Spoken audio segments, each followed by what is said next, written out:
Carolina Panthers ended the 2024 season with a bang, ending my Falcons playoff hopes and also the Arizona Cardinals playoff hopes as well, giving a lot of optimism looking into the 2025 season. But first, the 2025 offseason has to happen.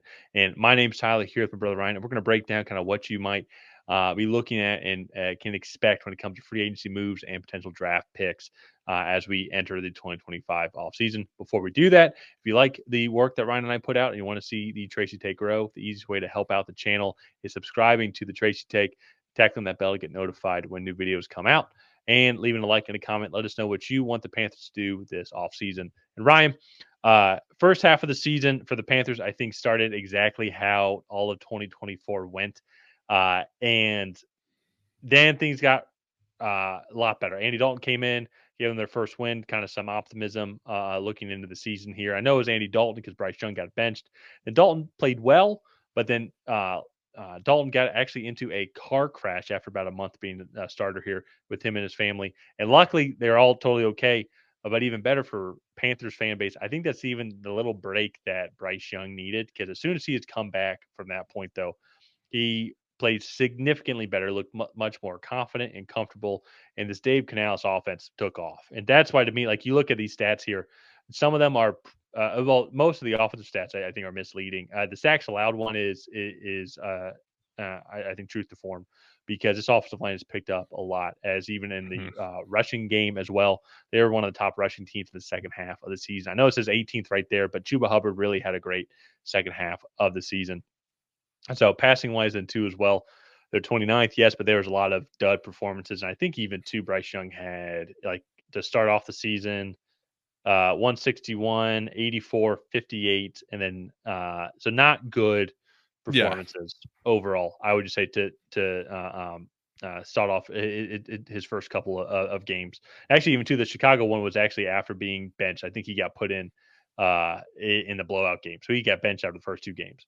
So that, I think, is for Panthers fans. Like, there's a lot of fun things to go and look at. Then you got the rise of Xavier Legette. You got Jalen Coker as well. Jatavian Sanders had a decent rookie season as well, with some potential to be a good tight end coming his second year. It's a lot of, I think, optimism. I think to look forward to, and that's what you're looking for if you're a Panthers fan in this Panthers situation. Just things to look forward to, instead of what happened in 2024 Yeah. I or mean, 2023. Sorry. no, you're good. That to me is the biggest takeaway. Dave Canales has come in. Uh, Everyone was kind of questioning him when Bryce Young was benched. And like, what are you doing? This is going to ruin the psyche of this second year quarterback. And then he comes out a month later and looks like a whole new person. And even like, I remember watching that Falcons game in week 18. Not to bring it up again. No, that's fine. Sorry, but like, he had his swagger back. Like, he Yeah. looked mentally defeated on so many levels in like the first half of this season. And then like Bryce Young, that Alabama swagger that he had, like, came out again, and he's showing why he was the number one pick. Not that he's like, he still has a lot of work to do to catch up to CJ Stroud in that comparison, but like, he's showing that he is worthy of the number one pick, and that he's not just an immediate bust. Well, and especially too, like, if you go back and look at 2023, it's like, did Bryce Young play poorly? Yes, but they had no weapons. Like Yeah. Jonathan Mingo now, for example, is not even on the team anymore. It was really just Adam Thielen, and that was it. So teams could double cover him. But like, you could look at the all 22, and you're like, nobody is open, and he's got no Yeah. time really to make these throws. And I think it did jar his confidence a little bit. So I think it was good for him to sit back, watch Andy Dalton run this offense, the veteran QB, work with Dave Canales during the week, work with Andy Dalton during the week, like to review film, like, this is what you need to be looking for, this is what you need to be seeing. And we really saw that success. Even too, like, he came back in the New Orleans game, and then he won 2 in a row by beating them, and then the Giants as well, which I know is not really too much to brag about. But then this team played, they came off a bye, nearly beat Kansas City, nearly beat Tampa Bay, nearly beat Philadelphia. One kind of crazy catch, which unfortunately Xavier Legette had in his arms, but like, because of the diving and the motion, like, dropped the ball against Philadelphia, like nearly beat Philadelphia. And like, they went on a good stretch of games here to Yeah. like, with impressive performances. Now, if they would have had just a poor defense, they probably could have won some of those games. But this defense was worse than poor. And so that's why I think kind of if you Yeah. go on to like this next slide here, talk about like people who are leaving. So they got free agency here. But if we're talking about team needs, though, they need to address defensive line, defensive tackles, defensive ends, defense as a whole, and then also I'm not sure if I mentioned, but like interior defensive line, I think is something that they need to address. Just this defensive line was so freaking bad. On the last Yeah. slide there too as well, they were last in rushing yards allowed, and not just last. They averaged nearly 180 rushing yards allowed a game, which was about 30 or more than the next worst team at like 145 rushing yards or so per game. The teams could just do whatever they wanted when it came to this defense, and it's not even like their secondary is that bad. It's like for example, like Xavier Ward's, he's gonna be free agent. Michael Jackson, he's a free agent as well. You got J.C. Horn back there. He's not a free agent, but just somebody to talk about. Like it's not like it's a horrible secondary, but there's only so much they could really do when this defensive line was just playing this poorly. Yeah, well, especially too, like when that defensive line is playing that bad, you have to bring extra guys up into the box to help support the run, and then they're getting less favorable matchups. So honestly, like again, if we haven't harped on it enough, defense is going to be the most important thing for them in this draft.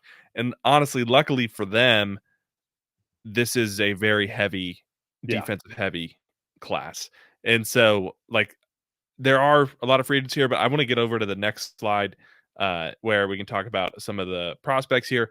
I do think that they might be able to supplement some of their edge rushing needs and pass rushing needs in free agency. Chase Young, Matt Judon, some good targets there. Also, Josh Uche, if they're going for more of an outside linebacker type.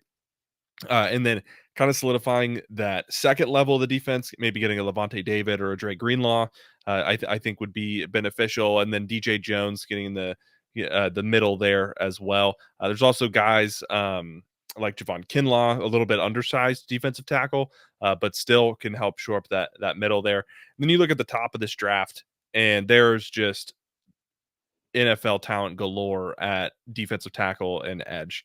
A couple guys, Mason Graham, Kenneth Grant, the two guys from Michigan, and then Abdul Carter from Penn State, Nick Scorton from Texas A&M/Purdue, and then Will Johnson there, the corner. Maybe get some help on the back end there.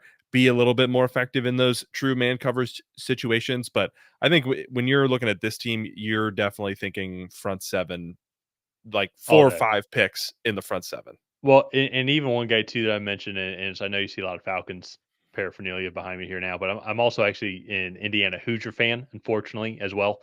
Well, normally, unfortunately, but this year was the first good year ever, and so I joke I'm normally like just allergic to good football, but a guy I think Panthers should be watching here as well, C.J. West, defensive tackle out of Indiana, like great defensive end, run stuffing defensive end, and a guy I think like if you get Mason Graham He's in a the D first round. tackle. CJ West is a D tackle. Sorry, what did I say? Did I say defensive end?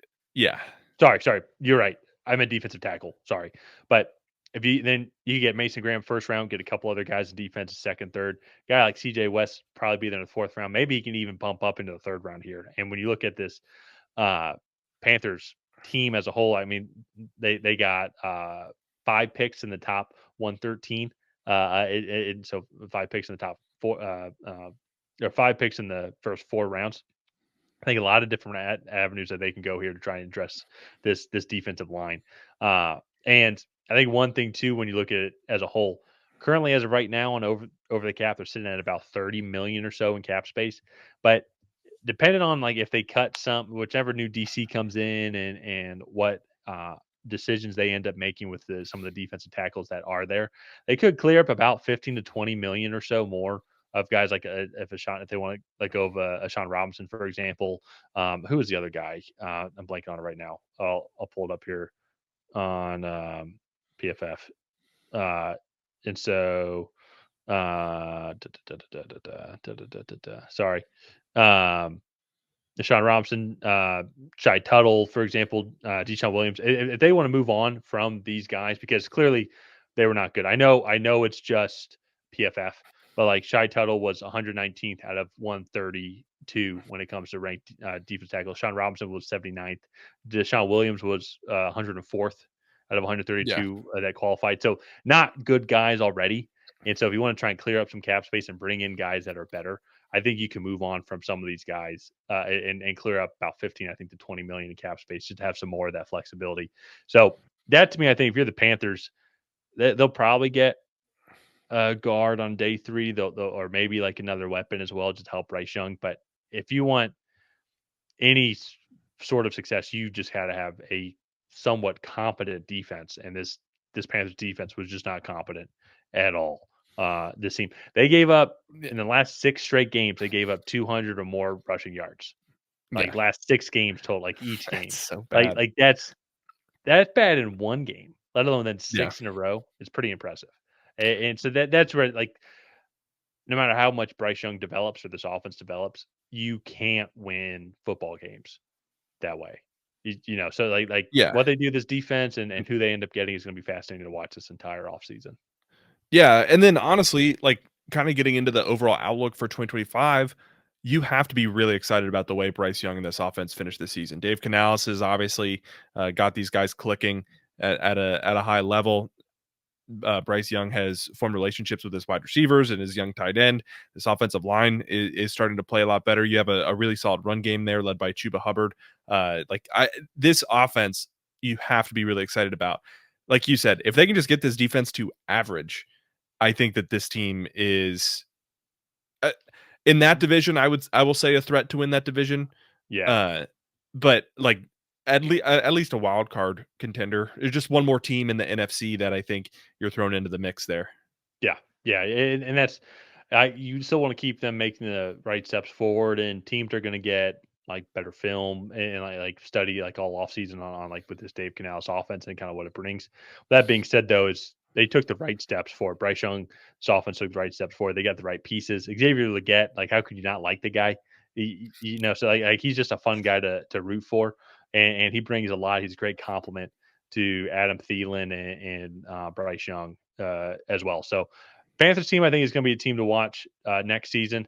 Not saying they're going to win the division, but potentially could like be pushing for a wild card spot. You just want to keep seeing them take those strides forward after being at really rock bottom in 2023. Yeah. So let's go ahead. Let's wrap up this video on that note. If you guys have not already, please go ahead and like and subscribe. That is the best way to help out the channel. While you're down there, leave a comment on what you want to see the Carolina Panthers do in the 2025 offseason. And other than that, we will see you guys next time.